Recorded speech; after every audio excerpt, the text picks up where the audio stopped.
Hello and welcome to another episode of Despite the Challenges, a show where we showcase people who, despite their challenges and impeding circumstances in life, not only they overcome for themselves, but they go out in the community and do amazing things.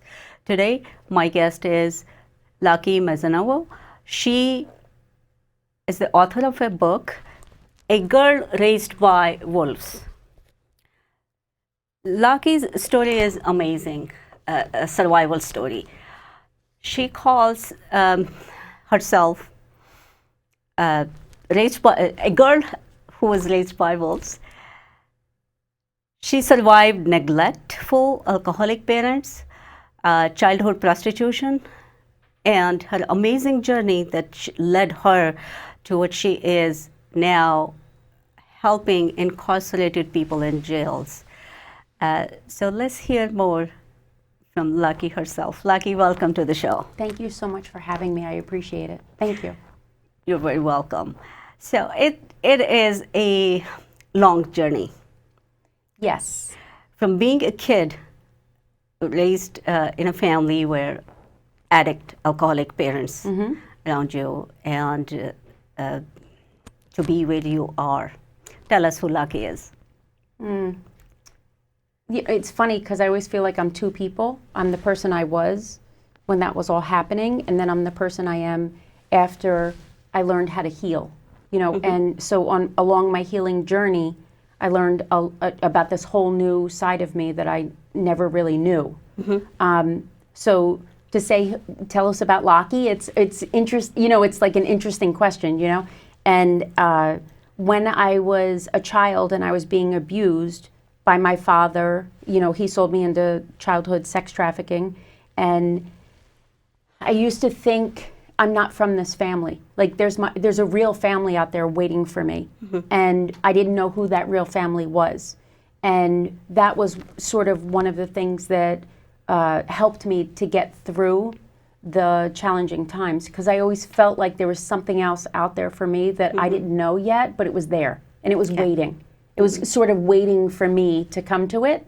Could be childish dreams, right? Or it could be that I knew what was coming for me, but in a good way, I knew what was, coming for me. So to say who am I now, you have to understand my backstory, which I'm sure we'll talk about, to understand the work that I do now. And let's tell us, for viewers, definitely, because as we see the human trafficking, childhood trafficking, sexual trafficking is more talked about. I can't say it's on the rise, but I can definitely say that there's more conversation around it. Absolutely. And more education and awareness around it. If it didn't exist in the past, I do not know, right? But as there's more openness to the subject. Absolutely. I let you tell us as much as you're comfortable to share with the audience. Of course. So when I was a child, both of my parents were alcoholics. My father left when I was around 5. Some of the age and timeline I have a little bit off because I have repressed memories, and they don't come back in linear fashion. Right? Understandable. They come back sort of fragmented. So what I remember is that my father left for parts unknown when I was about 5. I continued with my sister, my older sister, to live with my mother until around the age of 10 or 11. Okay. And at that time, she told us we would be going to visit our father in Florida. Okay. We got on the plane, and my sister, while we were on the airplane, my sister explained to me that we were given one-way tickets. That my mother had given us away to a man who she openly hated in front of me. So I wasn't sure. That's your father? Yes, that was my father. When I moved there, it was relatively soon afterwards, he started selling me into sex trafficking. At first it was just him, and then he would invite people into our home. And then he would take me places, and he would, Your sister? My sister wasn't so much involved in it. Not that she had no awareness of it. She had no idea what was going on. But she For my sister, it was hard because she had her own things that she was dealing with, and I don't always like to talk about her story. So Understandable. Yeah, so thank you. And, you know, I try to keep her out of it as much as possible because this is my story to share, not hers. So was she ever sex trafficked? Not to my knowledge. To my knowledge, it was just me, and there were other things going on with her that she was dealing with. That said, she eventually moved back to New Jersey, and I stayed in Florida where things went from really bad to really worse. And that was when the sex trafficking got really heated up, so to speak. And that was soon after you went to live with your father. Yeah, I only lived with him for maybe 4 years. Okay. But in those 4 years, he packed a lot in. So he packed in a lot of abuse. So the funny thing is that funny if you can see the humor in it, how do I want to say this? At one point, I was being abused, and he was in the room, and in a very careless fashion, he came over and dropped a blanket on me. I was lying on the floor, and I had just been raped, and he dropped a blanket on me as if I were a stain on the floor that he no longer wanted to look at. And sorry. Well, thank you, but I'm actually okay because that was the moment. As crazy as this sounds, all the stuff that I blocked out, that's the thing I remember. That's the thing that made me say, no, you can't do this anymore. And I remember saying to my father some choice words that you can read more about in the book, but there's some curse words, and I don't want to say them on your show. And at that point, I took a shower. I got up. I went into the bathroom. I took a shower. I got dressed, and I went and called my grandmother, my paternal grandmother, and I said, come and get me, or no one in this family will ever see me again. And I was dead serious. I had already been on my own. So, you know, a 12-year-old on her own who's completely sure she'll be fine without the adults in her life, you should probably help her. So they came to get me. And I went back and lived with my grandparents in New Jersey, and I credit them with saving my life because they taught me what it was to be loved and nurtured and taken care of, and really helped me to begin a very long healing journey. I'm sure it was a very difficult one, and we'll get into that. I want to just kind of step back into your story a little bit more. As you write in your book, that your stay in Florida with your father, moving from a few homes, and you came across an individual, but you were doing a part-time job. Yes. Who introduced you to Buddhism. Yes. Tell me a little bit about it. Well, how did that experience maybe helped you to deal with what you were going through, or it was just not comprehended at that time? Well, it was in the late 70s, mid to late 70s. So, because you know, I'm old. It was in the mid to late 70s that all of this was happening, and it was funny because he invited me. He was a very kind man. He was the first homosexual that I had ever met, and he was kind. That's the best I can say. Is that to me is the highest compliment you can give someone. He was extremely kind and very generous with his beliefs. Okay. I don't mean like he put them on you. I mean like he was just generous. He shared his values. Yes, and he invited people to system. participate. Exactly. He invited people to participate in his life. Okay. And I was looking for someone to invite me to participate in something that was safe. Okay. And he took me to one of his friends' houses where they had a little adult gathering, and I was the only child there, and it was one of the greatest experiences of my life. They opened up, there was this altar on a wall, and they opened it up, and there was this, I'm going to call it a Buddha, it may not, I may have the terminology That's wrong, fine. but everybody started chanting, and I was able to sit in a room and watch people chant. And they invited me, they taught me how to say it, and I said it, and they said, you don't have to say it, but if you'd like to participate, you're more than welcome to. So I did, and what I got out of that night was that there's a whole other world out there that I know nothing about, but I'm extremely interested in finding out about. Okay. So fast forward to all the bad stuff, I still knew that there was that other world that I didn't know about. And it was amazing. It was a really peaceful night in a very chaotic world. It touched me when I read your book. It touched me, and I just wanted to bring that up, because even in the worst of the circumstances, sometimes it's the universe's way to show us a light. Absolutely. Right. Yes. So, like you said, that there was no love, and then you found some belonging. Right. So that must be a powerful moment, and I'm sure that you have some good memories, or maybe something led what you do now, something connected, some seed was planted. Let me say that way. I would say it that way. That it was almost like I'm not going to lie to you and tell you that I chant now because this is your story. So, exactly. Correct. But I do draw on those experiences, and I draw on the experiences of the positive things that happened while all of the negative things were happening, and I draw on what was positive about it. And I'm not going to lie to you and tell you I never go down the rabbit hole and get depressed, because I do sometimes. And it could happen too. Of course. Pretty, That's in life. normal circumstances as well, we have our down moments. So the most important things that I would want to ask you when you tell your journey up to now, that was, like you said, too much was packed in a short few years. And that's very traumatic period in life.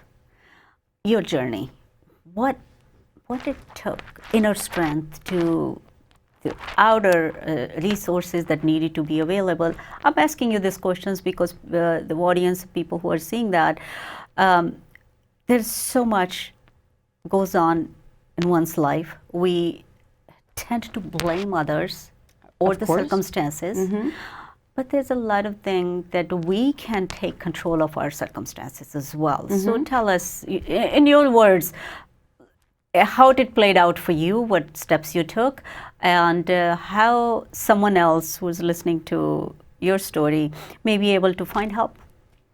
When I'm going to say I was about 12 or 13, I read a story about a woman who was a slave. I think Oprah Winfrey actually talked about this woman once when I was an adult. But when I was a kid, I read this story about a woman who was a slave. And she was this tiny little elderly woman who was sent out into cotton fields. And her job, apparently on this plantation, she had to pick a certain amount of cotton every day. And her goal was to meet that mark, pick the amount of cotton, and then pick a little more, just to let them know that they weren't controlling her. And that stuck with me. I am not for a minute comparing myself or my life to what it was like to be a slave. I would never do that. But that was kind of a touching moment for you. Absolutely. It was an inspiring moment. It's sad because I didn't put that in the book, and I kind of wish I had, because that was one of those moments that I read something about someone else who I had no connection. What connection do I have with an American slave, right? But, well, sort of I do, but, not really. And I was able to connect with it, and I was able to draw inspiration from that. And that was the beginning of me choosing which road I was going to follow. And I remember watching the adults around me and going, yep, I'm not going to do that. I'm not going to be that kind of person. I'm not going to do that to the next person that I meet. And as much as we never had money, my father never really took care of me. So at a very early age, if I wanted food, I had to go work for the money to buy the food. I never stole it because I didn't want to be that kind of person. So you still had those good values in your heart. The stealing wasn't good. I know you share your story of walking to the school in the morning and stopping at a deli. Yes. Well, it was a bakery. Bakery, yes. And I met this lady in the bakery, and I didn't have any money to pay for any food. So she said, if you babysit for me, then we can barter.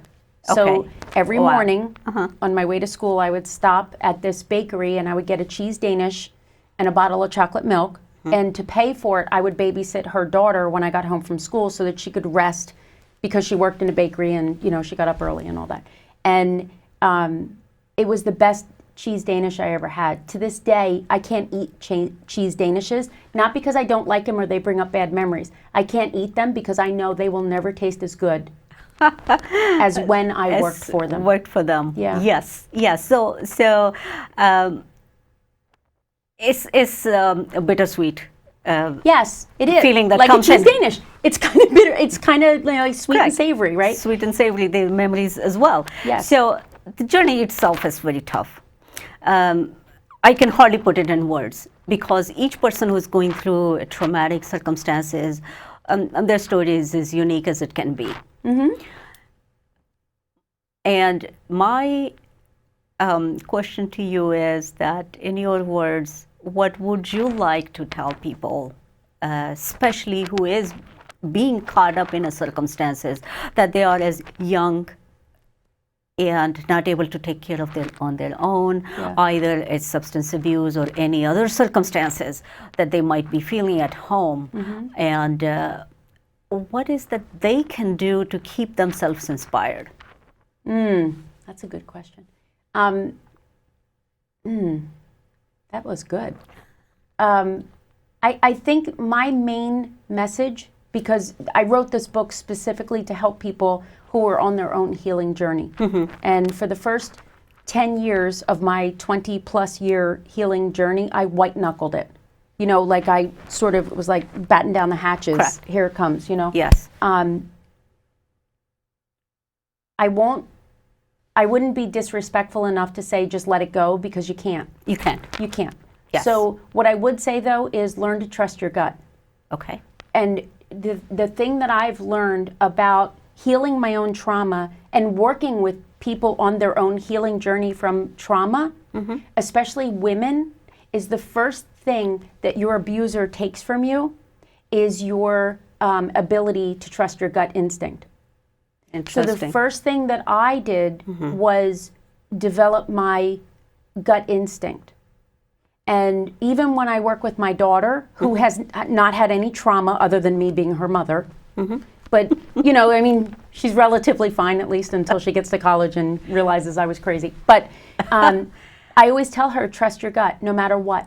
And that's the thing that I tell people. And the other thing that I tell people, because I do work with SVU, Special Victims Unit employees. Yes. I work with some DIFUS workers, and I work with some prosecutors. And I always tell them the best thing that they can do to support the people that are the victims that are coming in, the victims of sex trafficking, and those other horrific crimes, is let them talk. Okay. And yeah. This is, in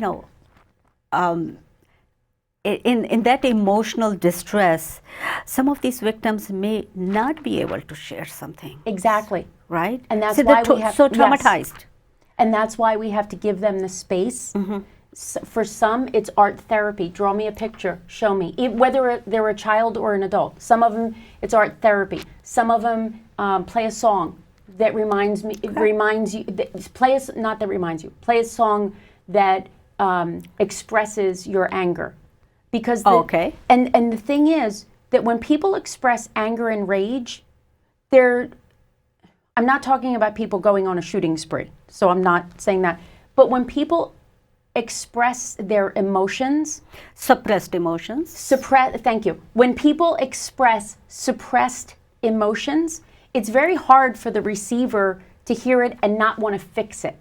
Because we want everybody to be calm, right? Yes. We want everybody just shh. That's the first thing that's what I used to do. In other words, they're suppressed already, and just because our own inability to heal their pain, we try to say, calm down. Calm down. Right. And sometimes I see. Oh, that's so powerful. Yes. And as long as you're not hurting yourself or someone else, rage is okay. It's okay to say, I am so angry that I would like to blah, blah, blah. Release of that emotion. Yes, because it gets rid of it. It's like when water comes out of your eyes or when you laugh and sounds come out of your mouth. They're just emotions. They're just emotions. Absolutely. Yes. So you're letting them go and clearing it up So you have a little bit clarity of your either emotions or thought processes, etc. I know you mentioned special victim units and other work, and you are doing quite a bit work with local organizations. Tell us a little bit about it. I love it. And when I wrote this book, at first I wrote it because I just wanted to get my story out. Just give the audience. And on our website, we have on our show, we have the website where they can get the copy of the book. Thank you. Okay. We were talking about your work with the local authorities. Yes, I never assumed that would come out of this. And what has been the most rewarding for me is when prosecutors or detectives come up to me and say, how can I support a victim? So that's a switch. It's a huge switch because in the old, well, I don't want to say old, when in the past years back, in the past, we'll say that. Yes. There was an understanding that if you were a woman and you were arrested for prostitution and you were 15 years old, you chose that life. Now, there may be somebody out there who chose that life, and God bless them, just rock on, do what you got to do. But most women and men at that age did not choose this life. They're forced into it. Exactly. For whatever reason, because they were a runaway, because they were a foster child. But unfortunately, in the past, it doesn't happen now as much, I hope. And given the people that I'm working with and I see their commitment, I don't think it's happening as much. But again, I don't know. Yes. And I think as I look back, and I do a lot of work with domestic violence, etc. So I see that the number of crimes have not gone up or down as much, but the conversations have become open. Yes, and that's the most amazing thing. I had some on the cover of my book. It says that I was put in. Here you go. On the cover of my book, it says an inspiring memoir of one woman's journey through sex trafficking, cancer, murder, and more. And I was speaking at a book club. And this delightful woman who I don't want her to feel like she did something wrong, but I love sharing this story. Please. She raised her hand and she said, "Can I ask a question?" I said, "Of course you can." And she said, "When you were in down south and that stuff was happening," and I went, "You're going to have to be a little more specific." And she wouldn't say it. And then finally I said to her, "Are you talking about when I was being sex trafficked?" And she said, "Yes, but I wasn't sure if it would upset you or not." And I said to her, everybody in the room sort of laughed at her, but I understood what she was saying. She was trying to protect me, and I get that. Sensitivity around the topic? Of course, she was being respectful, and so what she actually did was open up a huge dialogue, because I said to her, "It's on the cover of my book." I literally put it out there because I want to open a dialogue. And if you're afraid to say it to me, how are you ever going to talk to your daughter about it? And that's what's important to me. I think you're making a very important point. I definitely want audience to pay attention to that if you are not comfortable yourself, how can you really address that with the loved ones? Yes. Especially. I think as conversation around child trafficking, human trafficking are open, sexual assault is open. We hear more in the media as well of the cases at any level, at workplace and others. So this is definitely needs to be talked about. I know that work you are doing right now, in the interest of time, I would like you to just talk about a little bit that you're working with incarcerated men, women. Tell us a little bit more about that. So I'm a yoga teacher, and I came to yoga to heal my own stuff. And the more I practiced yoga, the more I realized how much it helped me to just calm myself. And it's almost like I always felt like there were two people inside me, the angry person, or as my kids would say, street Lockey and yoga Lockey. Okay. And that's a good way to Yeah, my kids are delightful. So it was like, they would say like, yoga Lockey, good. Street Lockey, you don't want to meet her. And I always felt like there were two people inside me, and yoga was the thing that helped me to bring those two people together and embrace both of them. Because both people have something to offer. it just depends on when we bring them out, right? So we all have different Yes, pieces. you right. Eventually, I found a comfortable piece inside. Yes, and or a comfortable space. And I found inside. it through yoga. So after I started practicing yoga, I became certified to be a yoga guide, and I was fortunate enough to be invited to go to the Newark Yoga Movement. Okay. Which is where it's the founder is Debbie Kaminsky, and we work together to bring yoga to the communities in Newark. The school system, Having the inner yes, power, inner strength to let go Yes. the rest. Okay.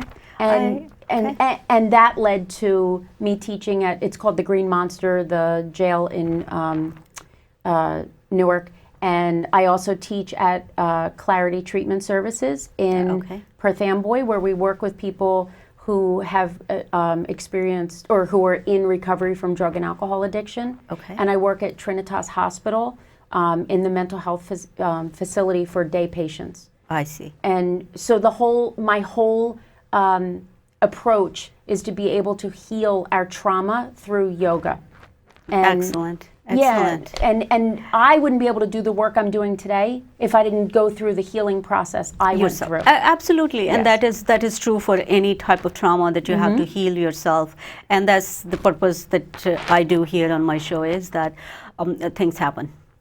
Yeah, Right? they do, right? And sometimes we it's made life. bad choices, or sometimes the circumstances were that way. Yes. Right. So either way, whatever traumatic experiences we have, is the taking of the actions and overcoming that, and the work that you are doing. I would love to have you come back to our show and tell us some of the stories that you are. Oh, I would love to. You are doing the work at hospitals and jails, etc. So that would be really good to hear. I would be honored to. Yes. So anything else? Well, if you want to learn more about upcoming events, upcoming speaking engagements, I'm doing a lot throughout New Jersey. We will put and that the information Northeast. on the Yeah. captions on the website, and so I thank you so much coming and sharing your story Thank with you our for having audience. me. Yes, and for today's show, you heard Lockey's story. We have provided you some information here. You can check out her book and the work she is doing in the community. I am host Ritu Chopra. Until next time.